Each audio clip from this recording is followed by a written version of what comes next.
So good evening, everyone. Welcome to the USC School of Architecture portfolio session. We are so excited that you have taken the time to join us to learn how to curate a portfolio. So my name is Elizabeth Archer. I am the undergraduate admissions coordinator for USC Architecture, and our speaker for today will be our interim director undergraduate programs, Lauren Matchinson. So I'm not going to take up too much of her time, and I'll go ahead and let Lauren present her presentation.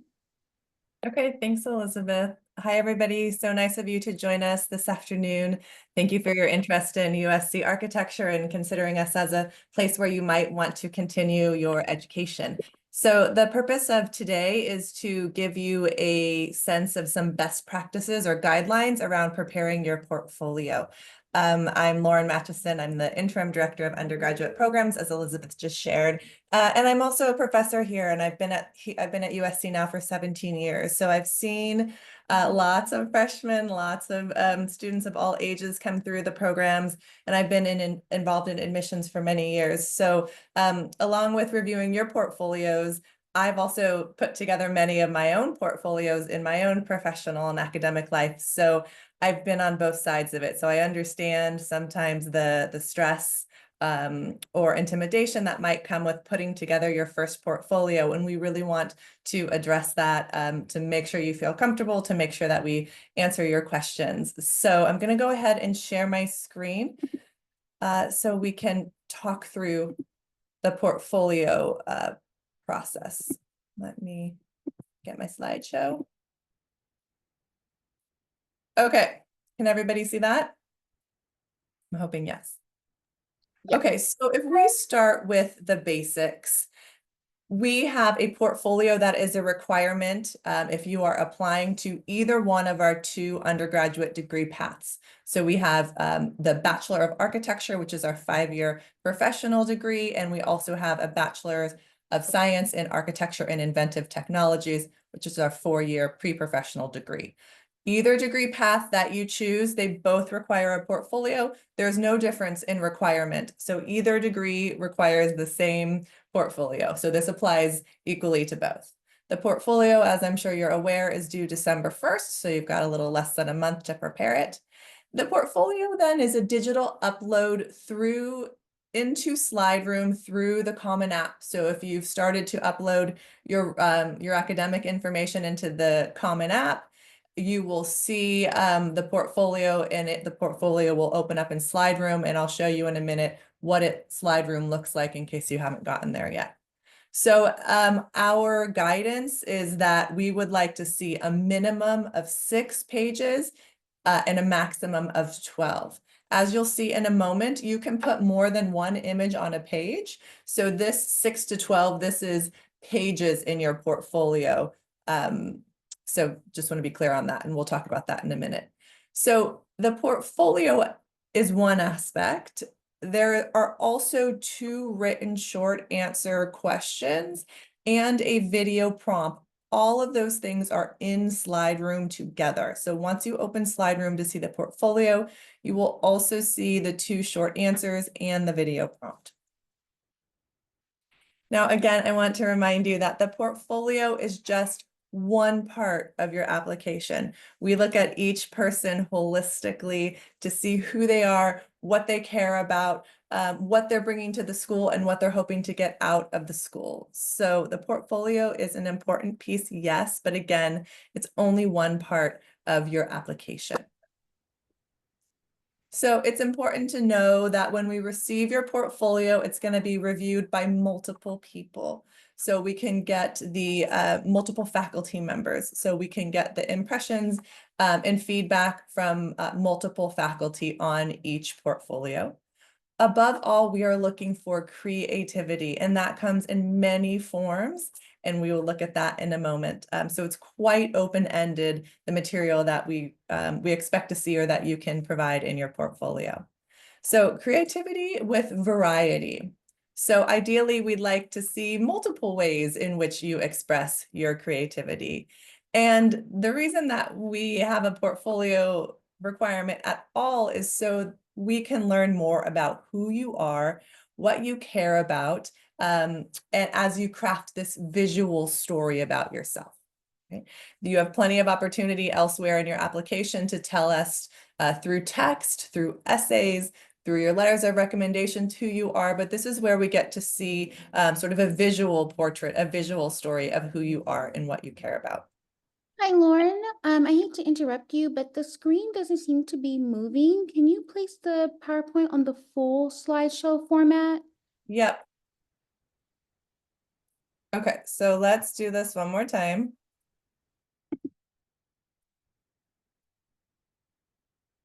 Hold on one second.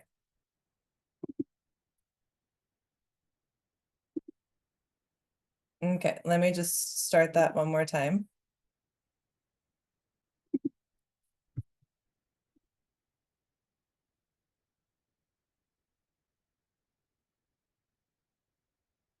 Okay, can you see the slides here like this, Yes, Elizabeth? I see the slides, but Yes. I think as you were talking, the slides They weren't. weren't moving. Okay, hold on one second. Can you see this? Yes, we can see it. It's just not moving as you're talking. Okay, so let me change one. Did it move to say designing a portfolio? No, you're on slide 4. Okay, then let's just do it this way.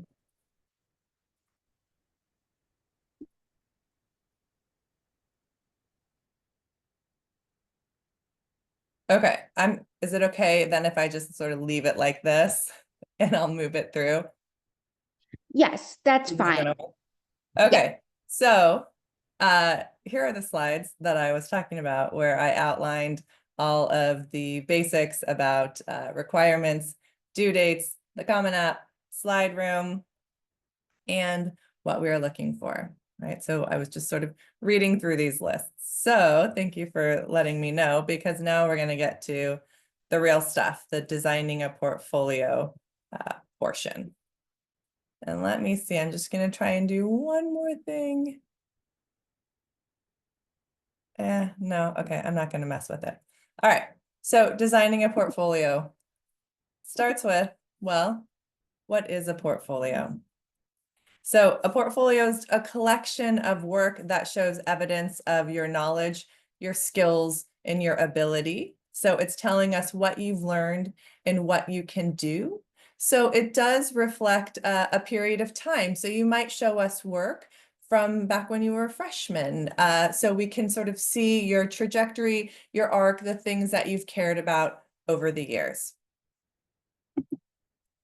So I just wanted to show you what slide room looks like from our point of view. So after you upload the images into it, you have a sense of what we are looking at.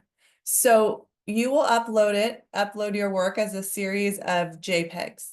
So when we open your portfolio, this is the first thing that we're going to see. We're going to see these thumbnails. So we're going to see each one of these small pages lined out in or aligned in 1 or 2 rows. So our first view is a holistic view of every item that you've put in there. And then we are going to be able to click on each one of those images to see it a little bit more closely.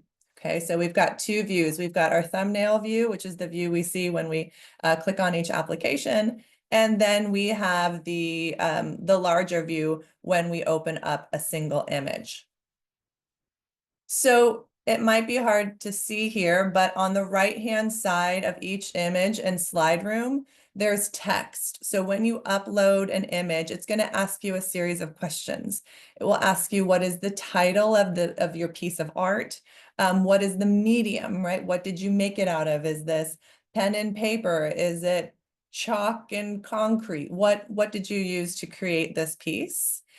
And name and title of a course. So if you made it as a part of a class at school, something you did in the summer, we want to know what the name and title of that course is, if there is one. If not, you can leave it blank. We also want to know what year in school or what grade level you are, again, so we can start to see that arc, that trajectory. And a description. So a description then is probably one paragraph that lets us know what we are looking at. So I think that description is incredibly important. We're looking at lots and lots of images, and we need you to tell us why this is an important piece, what we're looking at, what you were thinking when you made it. So please make sure you do not leave that blank. The description is really important for us as reviewers to match the image to your thought process. So what are we looking for? We, again, we're looking for creativity. We're looking at a lot of images. We're looking at a lot of small images. Okay, so we cannot zoom. This is basically as big as it's going to be on my screen. So if you include a whole bunch of very small images on a single page, we cannot zoom in. We don't have the capacity to zoom. Okay, so you need to keep that in mind. So this whole sort of series of boards on the left, it's way too tiny. That's way too much stuff. Your work is going to be much more legible if there are large single items on a page or about 3 items on a page. So our guideline is really, we'd like to see about 3 images max. Sometimes 4 can work, and I'll show you that. So on the left-hand side with this column over here, it's too much, it's too small. We can't see that. So again, well, what kind of stuff are we talking about?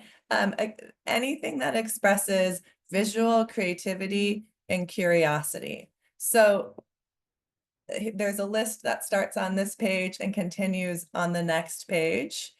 An alphabetical list of, like, it ends up being 50 or so ways that you can express yourself visually, from advertising, animation, anime. You see all of these things and these are images that we've seen in portfolios that students have submitted. So on the right, you can see someone who decorated their shoes. In the middle, we see someone who designed a car in a beach theme and drove it in a parade. So we see photographs of that car in a parade. And then on the left, we also see some views of that car as the person was imagining it. So we are completely open in what we would like to see. Here is an even longer list. And again, this is being recorded, so you can come back and you can look at this entire list in more detail. And even at the end, you see it says fill in the blank. So we're looking for your creativity, and it can come through in many, many different ways. Here are just a couple of the images that we see in the portfolios. We see many drawings with all different types of media. We see ceramics that you've either done on your own, at a camp, in a school. The image on the right is a top that a student designed who was interested in fashion. We see sculpture quite often. We see mixed media. We see collages.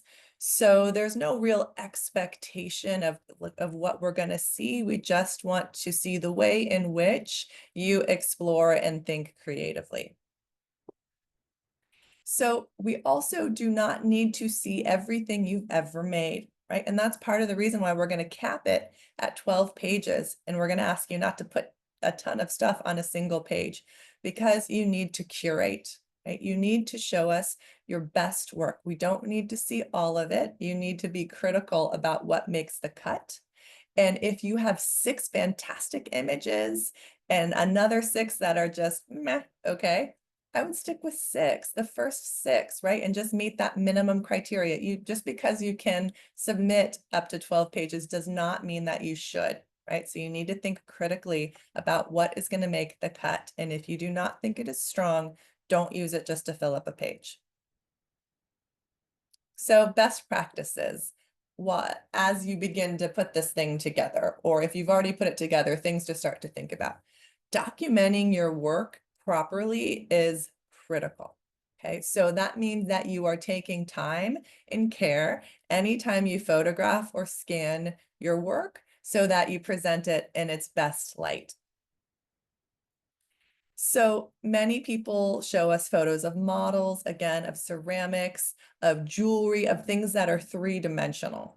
So when you are photographing a three-dimensional object, we want you to think critically and look at what is the best angle, which angle and which light shows the most of my project, right? So we want you to, we don't want you just to sort of snap a picture and put it in there. We want you to really think about what is the best angle, what is the best view to present this. We want you to take care in the way that the way that your object is photographed, meaning that you're showing it in clear light, you're showing it with a solid background, so that we focus on the work and we're not distracted by a low quality image or an image that has a bunch of stuff in the background. So, and again, since this is being recorded, you can come back and look at these slides a little bit more carefully if this is your first time maybe photographing three-dimensional objects.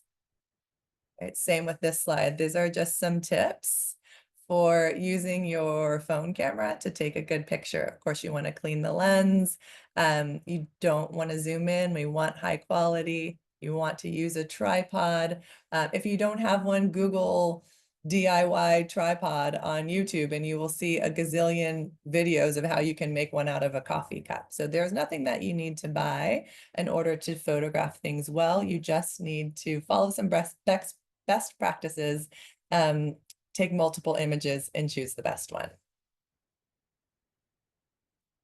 So when we talk about place or photographing objects with care, this is what we mean. So for example, the painting, the photograph of the painting on the left, we can tell that the camera was level, it was looking straight on at that painting, and the painting was laid out on a gray background.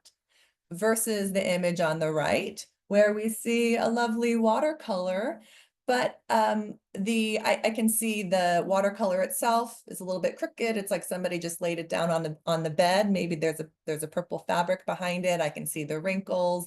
The image is not straight. Um, these are the things that show that not enough care was put into the image, right? So there might have been plenty of care put into the work, but we want you to carry that through to make sure we're looking at the work and we're not distracted by the fact that this thing is crooked and this thing is on a purple bedspread. So when you photograph objects, three-dimensional objects, it really helps us to see shadow, to see shade. So that thing pops off of the page as a strong three-dimensional object. Right here, we can see another three-dimensional object. I don't know if you can read this little description in the left-hand corner. I just copied and pasted that out of Slide Room so you can see the description somebody wrote that went along with this model. It says, collecting abandoned trimmings from the warehouse, I made a model of triangular pieces for fun, trying to create a relationship between space and light and shadow. Right? So your description is as simple as that. I found these materials, I put them together, I wanted to explore space and shadow and light, and here's my image. So if you are going to show multiple images on the same page, that's great. I would say 3 is a target, 4 max. And each image needs to reveal something different. So if we look at this, we see there's a large image of the entire model that occupies like the majority of the center of this image. And then I can see 3 smaller images stacked along the right-hand side. Okay, so each photograph shows me a different aspect of that model. Okay, so if you are, again, going to show us multiple views of the same thing, you want to make sure that each photograph is there for a reason and it's showing something else, right? So each image should reveal something another image has not, right? Tell us the story. Don't just put a bunch of images on there because you took a bunch of images. So really be thoughtful about which images you show and that each one is different from the one before it. So here is again something quite creative. We can see this wearable cardboard model. Oops, the light in my office just went out. Here we see the person has put this on. She's showing us an image from the front with arms sort of tucked in, an image from the back with arms open. We can see her in a long hallway. So each image is showing a different aspect of this creation that she's wearing. Sometimes it is nice to see both a model and a drawing at the same time. We can see the image on the left looks like a small wood model that's been superimposed onto a photograph. And then on the right, we see a series of very small diagrams. Looks like it might be talking about sun angles or vegetation. So these images complement each other. We can read the model as an object in a location, and then we can read the thought process that went into the design through the images. So this is nice to see as well, if we can see a couple sketches with a model. So some things about the page layout. Uh, this is sort of a don't. So you can see anything that I'm going to show you with a red X is something that we don't recommend. Okay, so in this case, there are two photographs and they are basically the same. Okay. So we don't need to be repetitive, and you also do not need to include text on the slide. Save all of that text for that description and that the title, the medium, all that stuff that that accompanies the image that you type into slide room.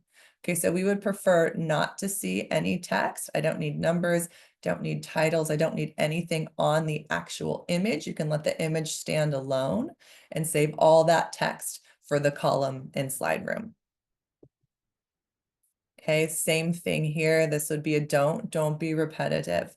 So here we have a digital image of a model, and it's more or less showing me the same side of a building, a little bit of a different angle, but I'm not learning anything new from each of those photos. So we don't need to waste any space like that. So if you are able, if you have access to editing software, like Photoshop, or even if you're using an iPhone or an Android, even if you have access to editing software with your camera in your photos, use it. Okay, so here is an example. On the left was the way that the photograph was taken, and it's quite gray and dark. And by editing it in editing software, we can get that gray out of there. So we can see the shade and shadow. We can see this model in all sort of three-dimensional glory. So if you have access to editing software, please use it to touch up any of your images. Again, we want to see this presented in its best light. Again, just another example here. The one on the left was taken with the camera. The one on the right was edited so that we're not looking at this sort of gray flatness, but we can see the white and the blacks of the shade and the shadow, and it pops off the page more strongly. So another thing to consider is this negative space is magical. So negative space is just white paper space. So that simply means that you do not need to use up every inch of every page. You can let your image sit in the middle and you can have plenty of white space. White space is like breathing space, right? It's the way in which your eye and brain can take a breath as you are looking at image after image after image. So do not feel that you need to maximize every page to fill up everything with images. Sometimes it's very nice to have white space to let the images breathe and let our brain sort of focus on a central object. Another really important point is that your artwork, your images should communicate but not decorate. Okay, so this is an example of decoration. This is an example of decoration. And this is an example of decoration. Okay, and so you can see down there below, leave out the extra graphics. Let your work speak for itself. You don't need any extra lines, any swatches, any colors.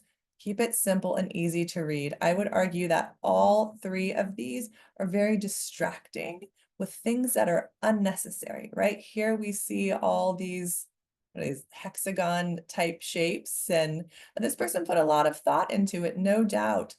But the image on its own would be much stronger. Here, I can't just stop looking at the yellow shapes, right? I don't need to look at the yellow shapes. I'd prefer to look at the work, right? Same thing here with the color and the layering and the angling. I'm not quite sure uh, what the image is.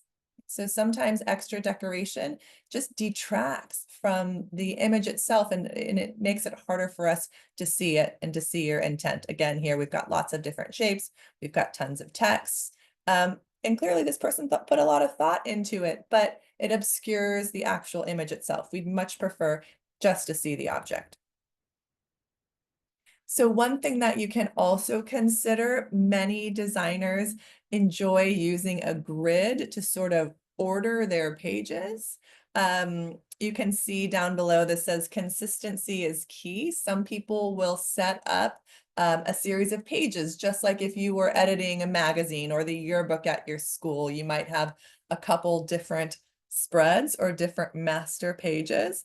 And I'll show you what I mean by that.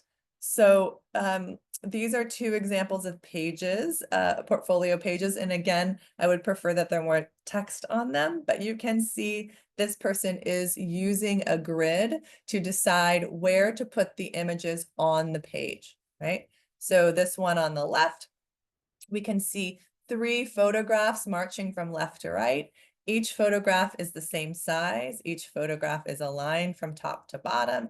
It's equally spaced. There's a grid at work there, right? And when we look at the next page, which is this page with this red mouth sculpture, we can see there's also a grid there, right? So here we can see the focus of one large image and then 3 smaller images stacked on the right-hand side. But even when we look across pages, we see that there is a grid line that's defining the top of the image on both pages and a grid line defining the bottom of the image on both pages. So it's also nice to think about not only how does one page look in isolation, but how do each of those pages look when you read them together as thumbnail, right? So when we see all 8 of your pages or however many you submit, is there a rhythm? Is there a grid? Did you design the portfolio as a cohesive whole? That's an extra level that can be really effective, that you not only thought carefully about each individual image, but then you thought about the images as a whole. Photography. There's a couple slides here about photography because we see a lot of it and it can be really great. So you can see our tip down here. Think carefully about the photos you include. Your photos should do something. They should tell a story. They should have a point of view and or highlight your ability to compose an image. So we see a lot of travel photography and that's fine, but each image needs a point of view, right? So again, this is where the description is super helpful. And if you look at that little black description box on the left, it says, over 2 weeks, I took a photo each day of the sunset from my apartment, and I recreated the vantage from these photos at separate times. Okay, so and then I can look back at the photograph and I can see, oh, it's actually a series of slices put together into a single photograph, right? And so then I start to understand, okay, this person did it over time. They they stood at the same window at the same time each day, and they created a composition out of their photograph. Here we can see another photograph, and the descriptive box on the left says, when I saw a framed rooster in an uninhabited village, I had a feeling that the rooster had taken over the village, and I recorded the moment, right? So just letting us into your head, what were you thinking in this moment, right? That this sort of the rooster, the rooster lives on, and the rooster is the boss of this photo. So so things like that, just so we can know what was happening here. What were you looking at? Why did you make this choice? right? And here then is a single page that has 4 images on it. Again, you can see a grid is at play here. Each of those images is the same size. They're all stacked horizontally and vertically. And this description says, using paper, one of the most ubiquitous materials, I create a new topography by folding, cutting, wetting, and mixing with oil. Okay, so I need that description to know that I'm looking at paper treated in 4 different ways, right? And then I can start to understand, oh, okay, I can see the one that's wet. I can see the one that is folded and cut and mixed. And I can see the creativity of taking a single piece of paper, treating it in different ways, photographing it, arranging it in a grid. So there's a lot of creativity and a lot of thought with sort of paper, scissors, and water.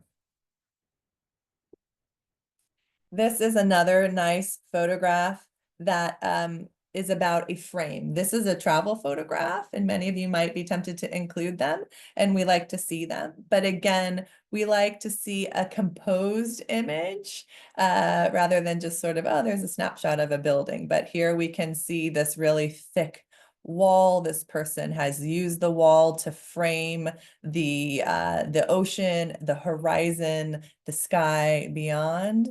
It's edited nicely. We can see this probably at sunset as we see the sort of yellowy glow. So there's an intentionality to the way this photograph was taken. So you need to value each page. So you've got minimum of 6, maximum of 12. We know you're going to curate it, so you only show us your best work.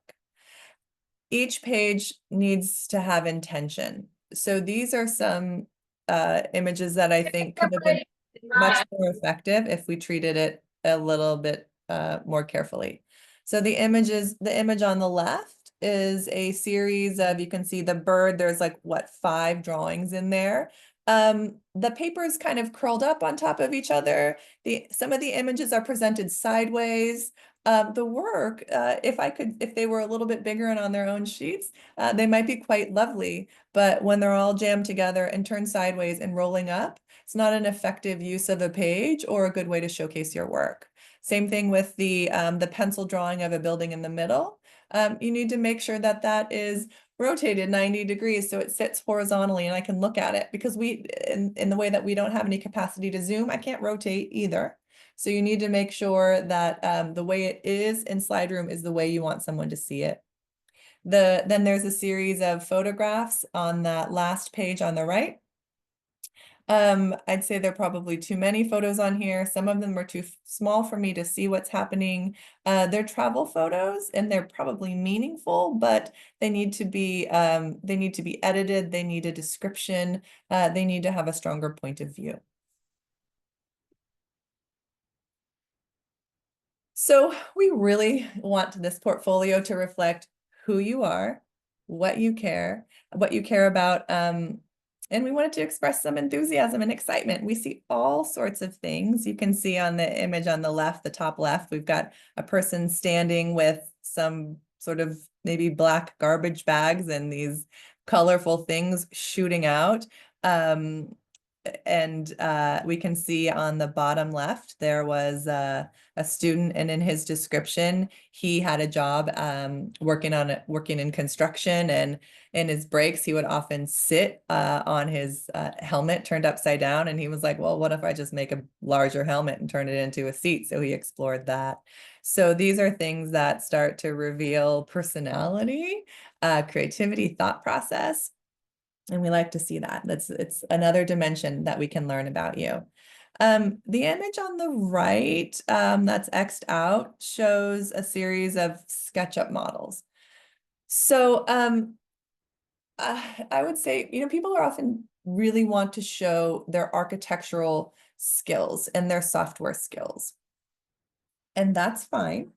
But there's a caveat there, right? You are coming to a school of architecture, and we will teach you everything you need to know about these software programs, right? So you don't need to have any of that coming in. If you do, great. But it's something that you will learn as part of your curriculum.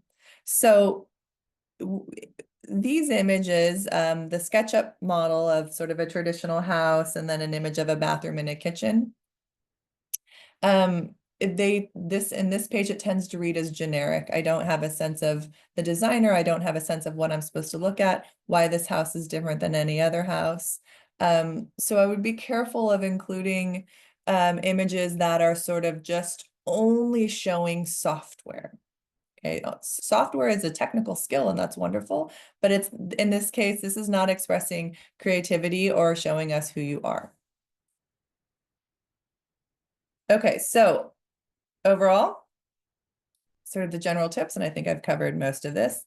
Please write an explanation of each project in the description section in SlideRoom. Do not omit that. It will let you submit the portfolio without writing those descriptions, but I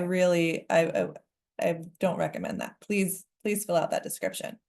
We're really hoping to see no more than 3 or 4 images on the same page. Again, I told you it's too small. We can't zoom in.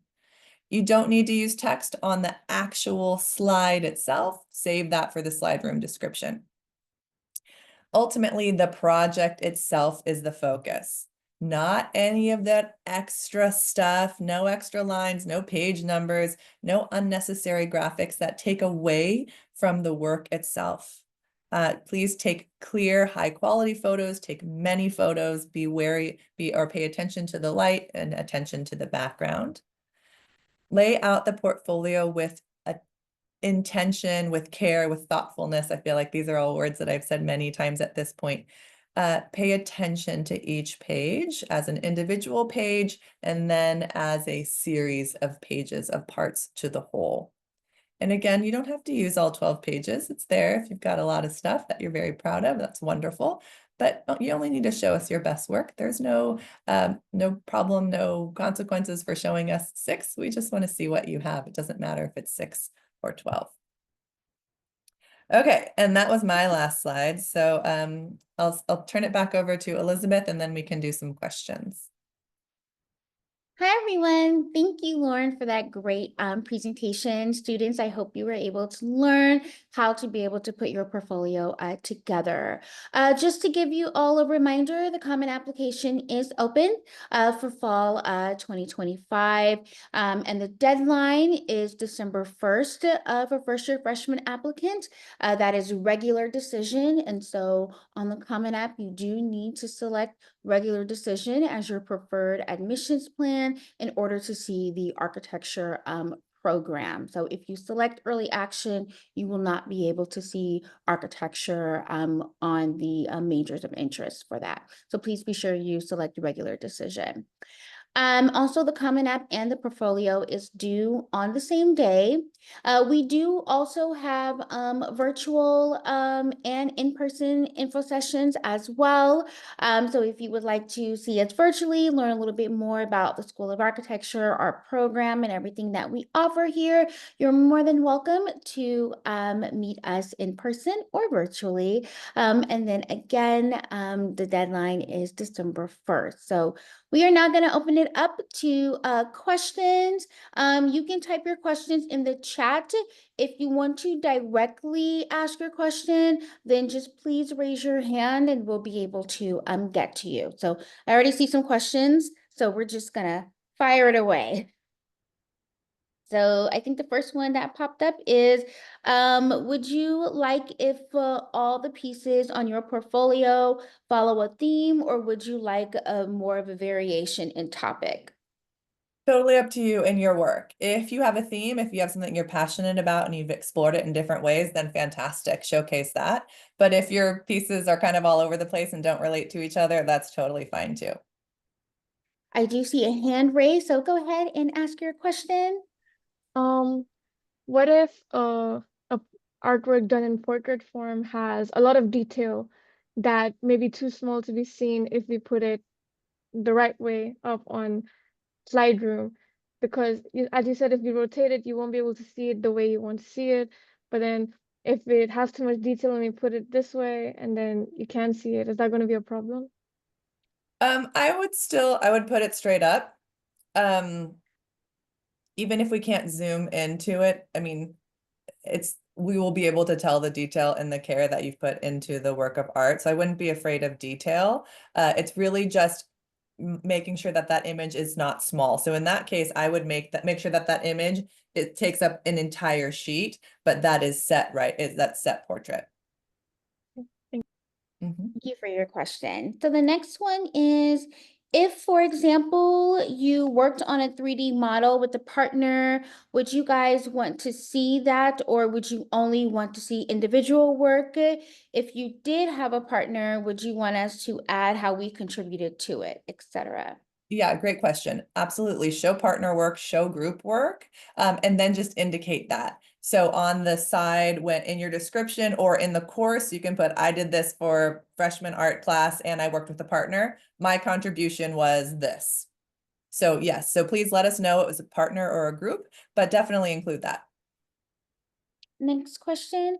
Does USC prefer to show those 12 slides with our best work? Most are just a couple of mediums or diverse multimedia pieces. It's totally up to you and the things that you create. So if you have a variety of work, we would absolutely like to see a variety of work. And if you do, then you're probably going to be closer to the 12 images rather than the 6.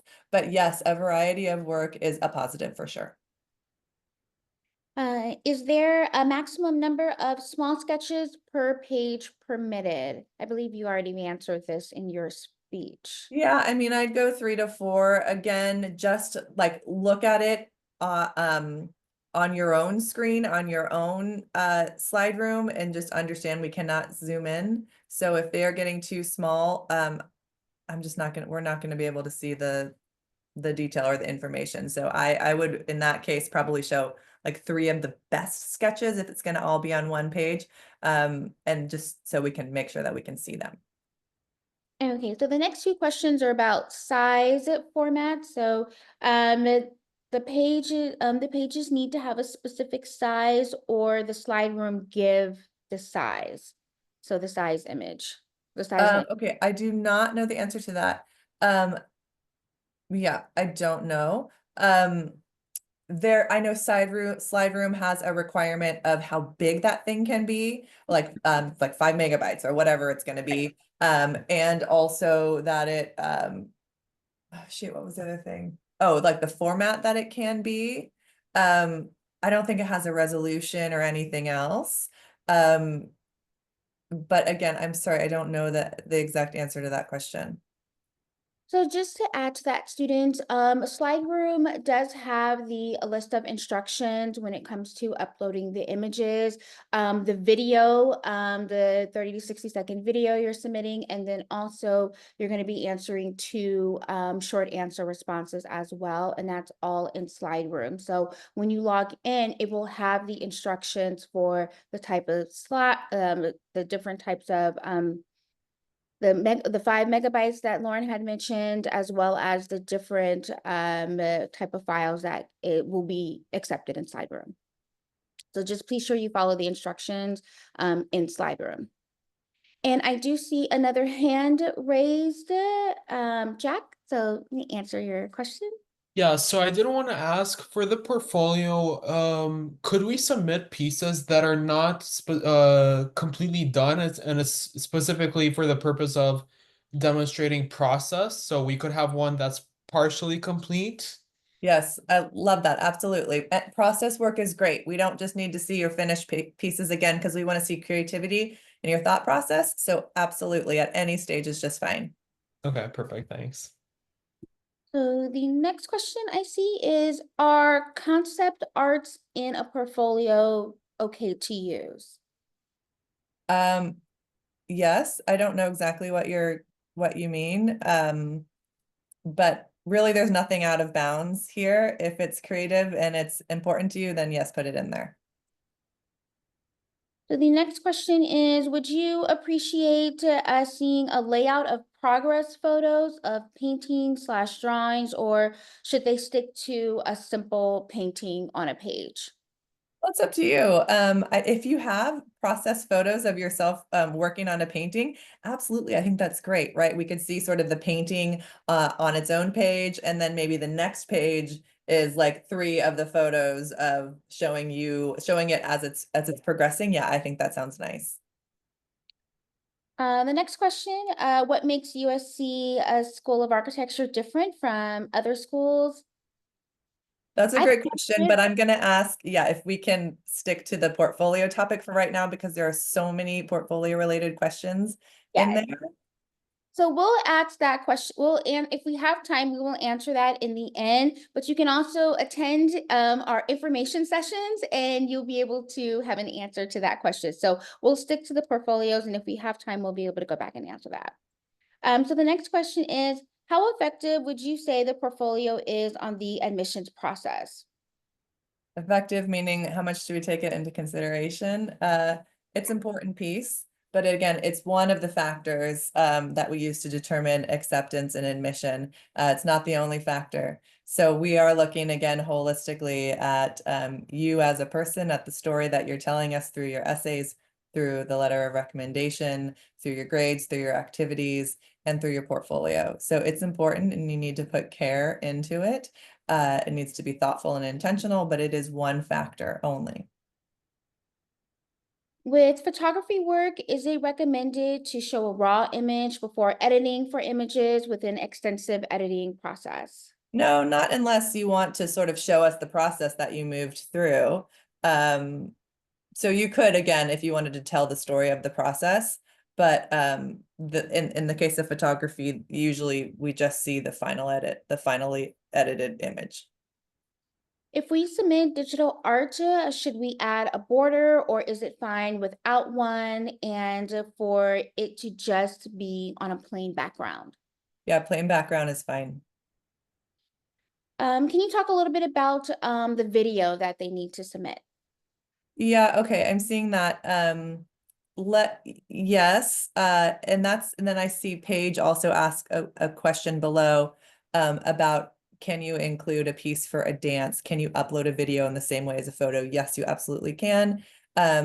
So you can upload, so this is then, now we're talking about a video as a part of your portfolio. So yes, to show us dance, yes, please include a video in the portfolio.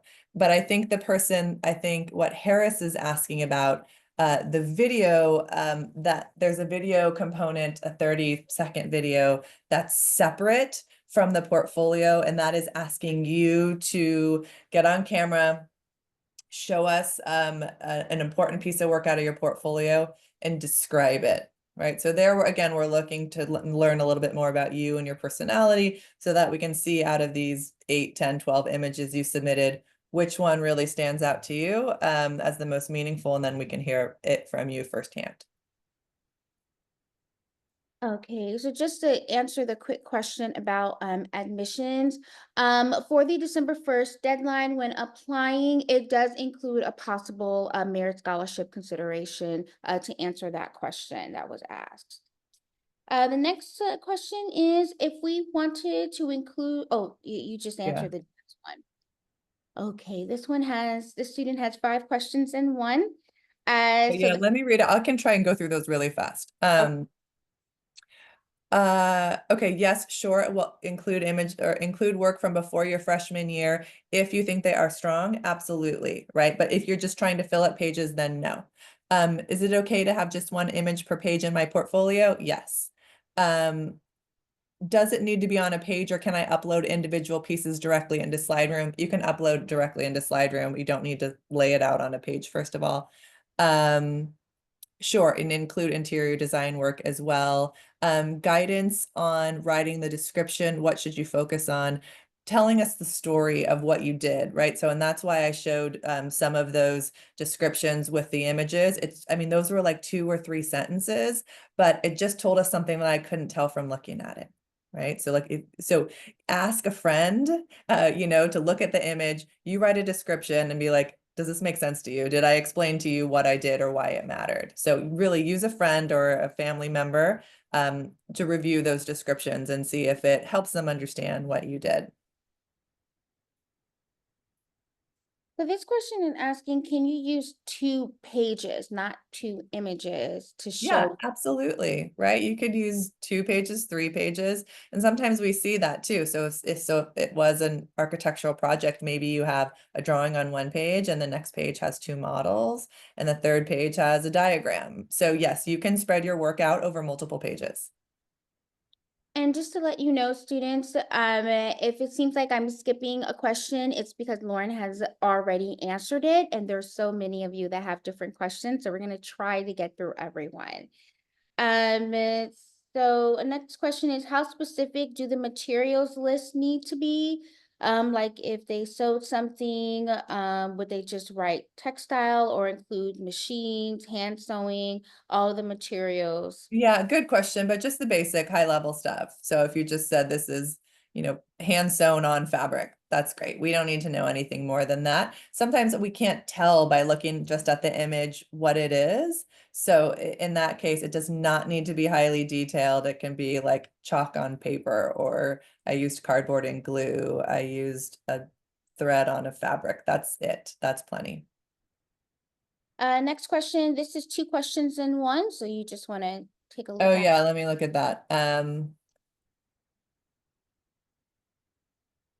I appreciate these specific ones, but it is hard for me to comment without seeing what we're talking about.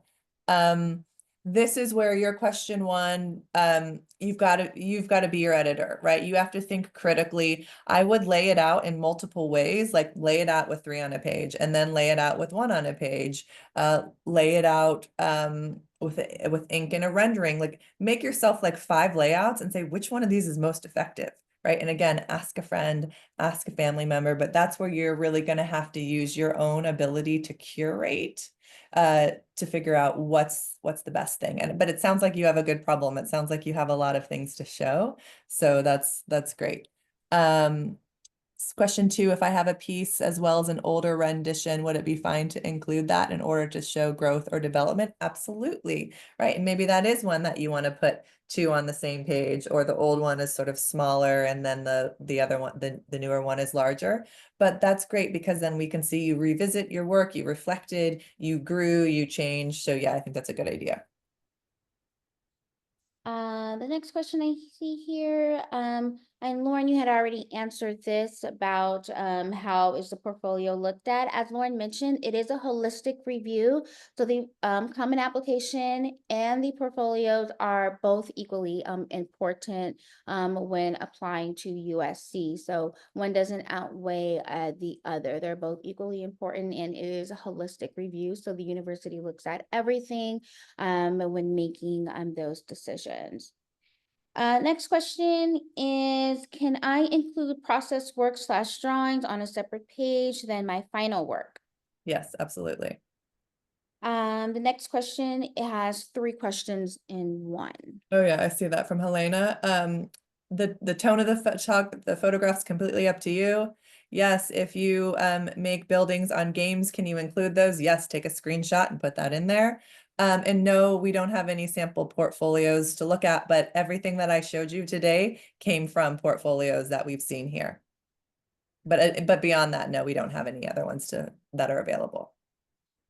If you want to showcase an animation, what do you think is the best way to display that would be? Would you like them to pull certain frames from the animation, or just, or what's the most visually interesting? Well, that's up to you because you can upload the animation, right? We can watch the animation in a video clip. So maybe you do the whole clip, but maybe then you also show us 1 or 2 stills that you think are like the most memorable or impactful moments. For their video, does it need to be in formal attire, or is it more about quality of word versus the overall presentation? Does not need to be in formal attire, but of course, when you are on screen and on video and being watched and evaluated, you definitely want to put your best foot forward and present yourself in a way that you're going to feel proud of and confident in. So you do not need to dress up, but I would take care in your appearance.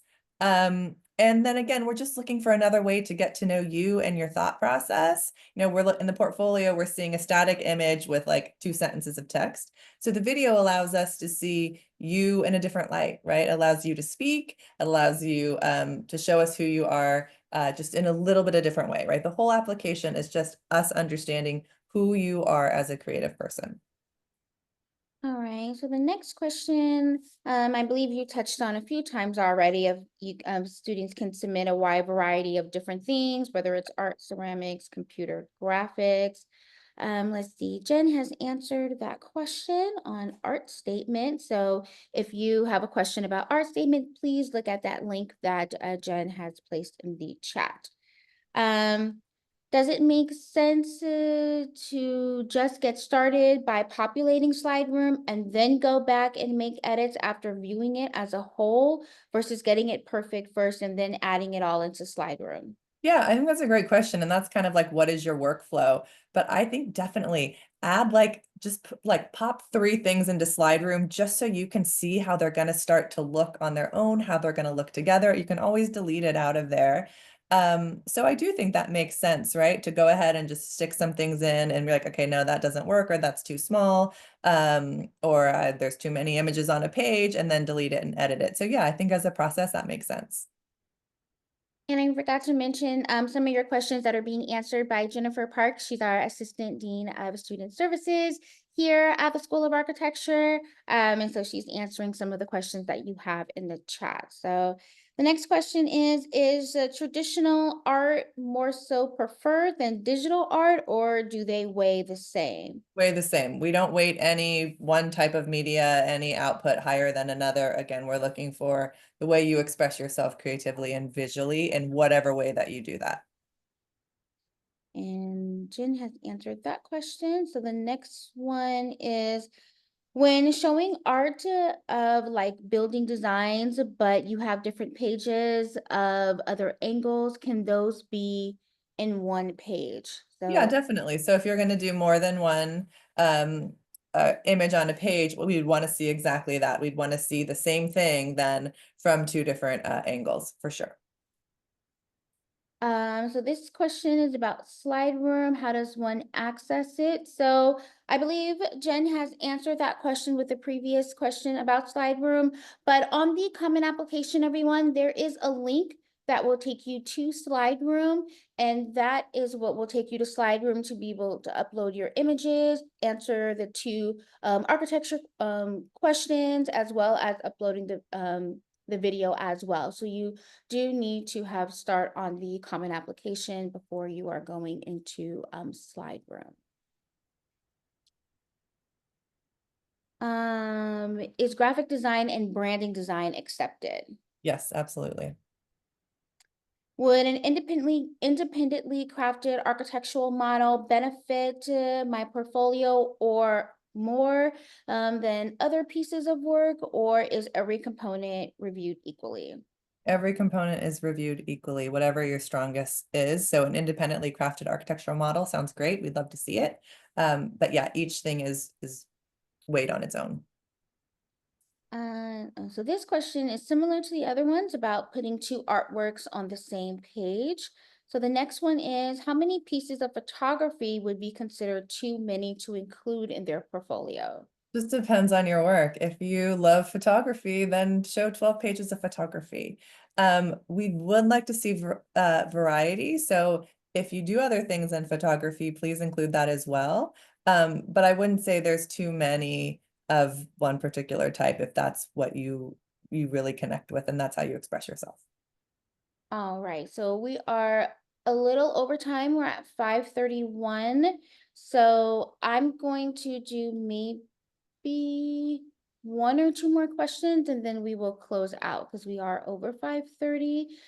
So the next one is, can the video also be creative, referencing some of their work as creators, or do you think this should be more simplistic and concise? Totally up to you. Either way, I think seems fine. Whichever is more true to yourself. Yeah, so the video is that 30 to 60-second video. You're going to talk about what's your favorite project in your portfolio and why. So as Lauren mentioned, it's up to you and how you choose to talk about your work. And Elizabeth, I can just like cruise through these last couple because I want to try and address all of them. If one of my Madison says, if one of my pieces is set on a page, should all of them follow that same format? Again, that just depends because I don't know what the other images are. But sure, if you wanted to stay consistent and put each image on a page, then you could try that, but you don't have to force it if it's not going to work. And I'm going to skip over slide room and common app questions. I'm just going to answer portfolio. Oscar, would technical theater, stage lighting work in a portfolio? Yes, please show us that. Emerson, how long should the description be? Okay, I think slide room is going to limit you, and I have not seen it more than like 1 or 2 paragraphs, maybe like, I don't know, 8 to 10 sentences. So it's going to self limit. So really, I would, again, like go in there and like type in a bunch of just gibberish text and see when it stops. So you can figure out, okay, I've got like 5 sentences or whatever, and then you can craft it that way. Annika, does the order of pieces within the portfolio hold weight? Okay, that's like the forever question about portfolio is, do you do it chronologically? Do you put the best stuff first? Do you put the best stuff at the end, right? And there's tons of different schools of thought. I like to do the best. I like to show the strongest work at the beginning and the end, right? Like you want to start strong. So we were like, yes, I can't wait to see more. And then you want to end strong too. So like that's I would put the strongest at the beginning and the end. I'd probably front load the end. But if you're finding like a bunch of stuff that you don't know where to go because it's not that strong, then I'd think about not including that at all. Nika, if our pieces together follow a theme, where can we include the main idea? Okay, so that's going to have to be in that description. Again, what's the best way to order the portfolio? So this person looks like you would do like a chunk of photography and then sketches and sketches. You can do that. You can group them. Or again, you can think about what I just said, some strong at the beginning, some strong at the end. That's up to you. Can I use a different project for the video that is not in my portfolio? No, the video specifically asks you to talk about a project in your portfolio. How can we let you know to look at our pieces in order? Okay, so you will see that when you, just like I showed you, the thumbnail view, we're gonna see all of them in that order. As I click through one, it's gonna go from page 1, 2, 3, 4, all the way down. So it's so it will show you the order in slide room. Oh, okay. Okay. Akeem, what advice would you give to someone on how to start a portfolio who doesn't have a portfolio or haven't started creating any type of art yet? Okay, that's a great question. And I know that it can feel overwhelming or intimidating. So I'd start by thinking about, okay, well, what are the things that I like to do? What are the things that I care about? What are the things that I'm watching on YouTube or doing in my spare time? I think photography is a good way to start to get into expressing yourself visually. So start taking photographs on a daily walk or on something that you do, or capture your family members or your friends or pets. So I think photography is an easy way in. I think you could also start to think of other topics that you have or things, if you like to surf or if you like to read or if you write poetry, you can sort of think outside the box. You can also, I don't even know if this is good advice or not, but you can YouTube and you can Google portfolios to see a huge, huge, huge range of what people are doing in all sorts of things. Sometimes that's a scary wormhole. But sketching or doodling, get yourself a sketchbook and a pen, and either sit down and take inspiration from your own memory or sit in front of your house and try and sketch it. So I'd say sketches and photography tend to be a good entry way. And then just start to sort of YouTube and Google other things you're interested in and look at, ask like, how are people expressing themselves when they really love to skateboard, and see what other creative things people are doing. It's good to sort of look out there and see what other people are doing. Okay, I hope that's everyone, all these questions. And thank you, because I know we went over a little bit. All right, I think, yeah, that was the last question. I also, to add to that, I did put in the chat the USC architecture link to how to curate a portfolio. It does have a video on there as well. So in addition to learning all the things you learned tonight, and then you can take a look at that as well. Jack, we'll do one last question. Jack, go ahead and ask your question, and then we will end our session. Yes, it's just a quick question. Are there any samples from past applicants available in the USC app? No, there's only the things that I showed you in this presentation. Okay, perfect. Mhm. All right, so that was it. Um, I do see the one question. I will respond to that question that asked the admissions question. So, but thank you all so much for attending today's portfolio session. I hope you all were able to learn a little bit more about the School of Architecture, as well as how to be able to put together your portfolio. As I mentioned in the beginning, we will be sending you a follow-up email. It will include the recording of today's session.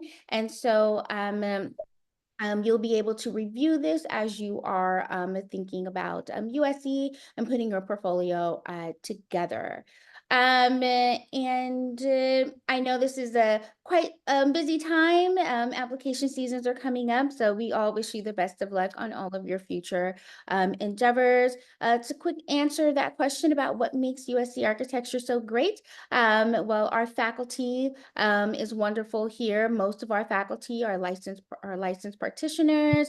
They're actively working within architecture and the built environment. We have great student organizations that do a lot of great work in our school. We have an architectural guild who is very committed to supporting our students here. And so if you want to attend a regular info session, you can learn a little bit more in detail about all of those wonderful things we have. Jen, I don't know if you have anything you want to add? No, other than thanking everyone for taking time out to join us today. We know that there's a lot of work that you are putting into your applications and your portfolios, and we are really looking forward to getting to know you all through your submissions. And so as you get the copy of the recording, go back to it, refer to it, and if there's any questions, then keep us posted. But otherwise, good luck, and we look forward to seeing your application soon. Thank you, everybody. Have a great rest of your evening and fight on. Good night. Thank you, everybody.